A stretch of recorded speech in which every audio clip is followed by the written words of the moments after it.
চলতি বর্ষার পরই ঘাটাল মাস্টার প্ল্যানের অন্তর্গত শিলাবতী নদীর নিম্নাংশ সংস্কারের কাজ শুরু। বানভাসী সমস্ত পরিবারকে যথাযথভাবে ত্রাণ দেওয়ার দাবিতে ঘাটাল বিডিও অফিসে বানভাসীদের বিক্ষোভ ডেপুটেশন। আপনারা দেখছেন পিবিএন বাংলা নিউজ। বর্ষার পরে ঘাটাল মাস্টার প্ল্যানের অন্তর্গত শিলাবতী নদীর নিম্নাংশ সংস্কারের কাজ শুরু। ঘাটালের বানভাসী সমস্ত পরিবারকে বেঁচে থাকার মতো ত্রাণ দেওয়ার দাবিতে ঘাটাল মাস্টার প্ল্যান রূপায়ণ সংগ্রাম কমিটির ডাকে আজ দুপুরে ঘাটাল বিডিও অফিসে বানভাসী মানুষজনেরা বিক্ষোভ ডেপুটেশনে সামিল হন। কর্মসূচিতে নেতৃত্ব দেন কমিটির যুগ্ম সম্পাদক নারায়ণ চন্দ্র নায়ক, দেবাশিস মাইতি, কার্যকরী সভাপতি সত্য সাধন চক্রবর্তী, অফিস সম্পাদক কানাইলাল পাখিরা প্রমুখ। বিডিও অফিসের গেটে প্রায় ঘণ্টাখানেক বিক্ষোভ প্রদর্শনের পর বানভাসীরা যুগ্ম বিডিওকে ৫ দফা দাবি সম্মিলিত একটি স্মারকলিপি তুলে দেন।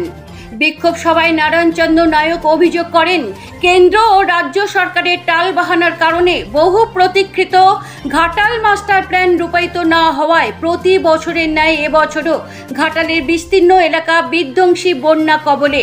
অথচ কেন্দ্র ও রাজ্য সরকার মাস্টার প্ল্যান নিয়ে পরস্পরকে দোষারোপ করে চলেছে। সাম্প্রতিক বন্যায় শত শত মানুষ ঘর বাড়ি ছেড়ে মহিলা, শিশু, গবাদি পশু নিয়ে অন্যত্র বসবাস করতে বাধ্য হচ্ছেন। এলাকায় বাড়ছে সাপের উপদ্রব। সরকারি ত্রাণ মানুষের প্রয়োজনের তুলনায় খুবই নগণ্য। সমস্ত রকম চাষের ফসল ও ঘর বাড়ি ভীষণভাবে ক্ষতিগ্রস্ত হয়েছে। বন্যার প্রায় 15 দিন পর হলেও এখনও জনজীবন স্বাভাবিক হয়নি। আবার নিম্নচাপে ভ্রুকুটিতে গতকাল থেকে শুরু হয়েছে প্রবল বৃষ্টি। ফলস্বরূপ পুনরায় বন্যার যথেষ্ট সম্ভাবনা রয়েছে। বিস্তারিত দেখুন পিবিএন বাংলা নিউজে।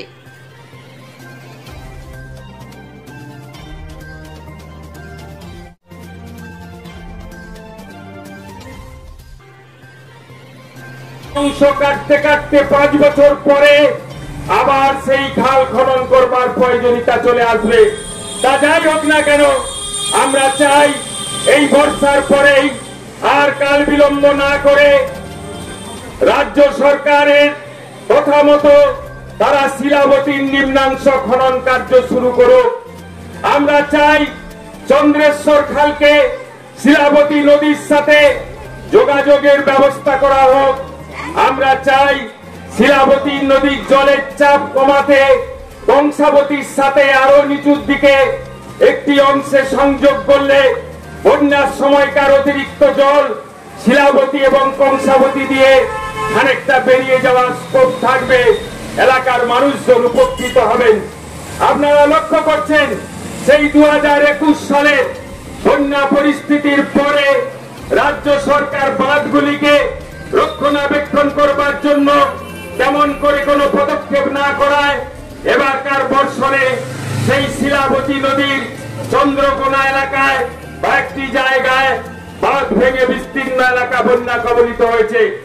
আমরা আমাদের কমিটির পক্ষ থেকে রাজ্য সরকারের মাননীয় মুখ্যমন্ত্রী নবনিযুক্ত সেচ মন্ত্রী মানস রঞ্জন ভূঁইয়াকে স্মারকলিপি দিয়ে কলকাতার জলসম্পদ ভবনে দেখা করে আমরা দাবি করেছি অতি দ্রুত মাস্টার প্ল্যানের কাজ করতে হবে। আপনারা শুনলে অবাক হয়ে যাবেন, মন্ত্রী মহোদয় আমাদের জানিয়েছেন সেচ দপ্তরের আর্থিক সংকট রয়েছে, তারা নতুন পদ্ধতিতে নদী এবং খাল খনন করবেন। কি সেই পদ্ধতি হলো নদী এবং খাল খনন করবার জন্য সরকার কোনো টাকা মঞ্জুর করবে না। বালি মাফিয়া, মাটি মাফিয়াদের দিয়ে খাল বা নদী খনন করা হবে এবং সেই বালি এবং মাটি বিক্রি করে যে টাকা উঠবে সেই টাকাতেই কন্ট্রাক্টররা নদী এবং খাল খনন করবে। আমাদের জানা নেই এই পদ্ধতিতে সঠিকভাবে নদী এবং খাল খনন করা হবে কিনা। আমরা খোঁজ নিয়ে দেখেছি এখনো পর্যন্ত রাজ্যের কোন জায়গাতে এই ধরনের কোন নদী বা খাল খনন করা হয়নি। যাই হোক,